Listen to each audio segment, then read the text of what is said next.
Well,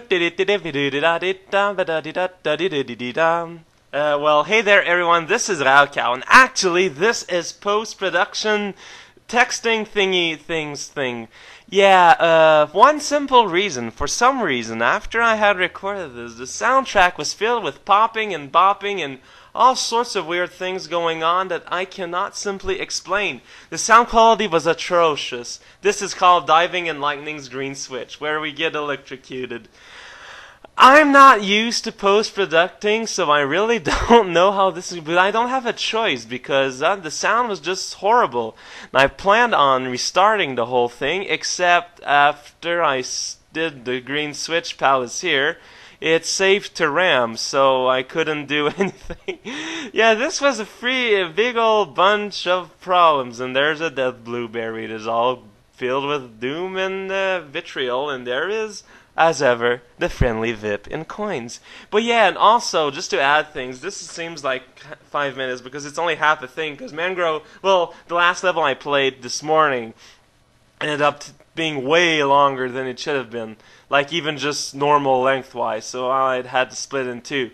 But regardless, yeah, this is me swimming around the green switch palace where there are lots of coins. As you might have noticed, there was some green blocks over there. That means you need to use the shell, except the shell was unfortunately used before, so I have to be inside of a cat.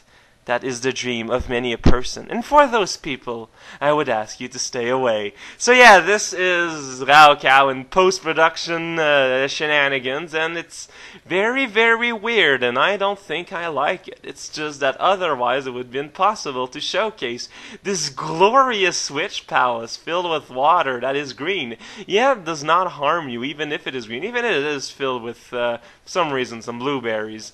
Yeah, it's what can I say? We have been conditioned to consider water of green colors to be rather nauseous and possibly, gradually decrease our HP over time. When your HP is like 2, that becomes a concern. So there's a shell, and we need to make sure to keep the shell so the shell shall not die. I mean, shells are meant to survive on the water. Turtles are, for the most part, aquatic animals, after all. And yeah, there goes that Koopa hopping out like it was all sort of things, and there's the cat. He is swimming, he is quite active, I must say. And yeah, this is the Vip coins also, and this is a very, very special stage, very close to my heart. And you need to be small to fit there, unless you can break that one brick there. I guess it's possible if you're willing to take the risk. Considering I took a hit regardless, I guess it would have been a good thing. Some things we simply cannot know. And there's a big old giant hallways, because hallways are at their best when they're freaking giant. That's a basic truth of mathematics. You can ask just about anyone. There's a pipe. It's like, wow, it's a pipe. But oh my god, it's super bullet bill. And yeah, I guess that's the lightning part. You're meant to have lightning reflexes, and there's written 4 in coins.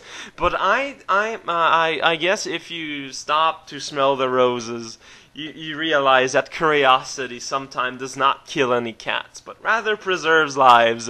So, if you see a car wreck or something, don't be afraid to be curious and poke around while not really lending any help of any kind, because the perspective there on the lake in the Switch is very, very strange. The lake is like 2D flat on the ground, but the Switch is like a 45 angle, so I don't know how that works. That level's called Chasing After Asa's Back. Aw man, it's kind of unfortunate that I lost my sound because, well, over here we'd get the Ghost and Goblin actual music, but I can't. Maybe I'll try and showcase it in a future video or something because it's kind of fortunate.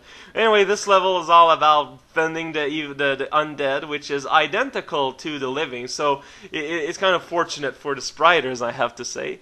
It's kind of weird that they decided to put a Ghost and Goblin level in the forest, but I suppose that forests also need their graveyards, with all the elephants roaming around the equatorial forests around here, and also getting Yoshi, if only to sacrifice him to the gods of the Nemesis. By which I meant the Abyss. I'm not too sure how that worked out. The Abyss is not necessarily bad.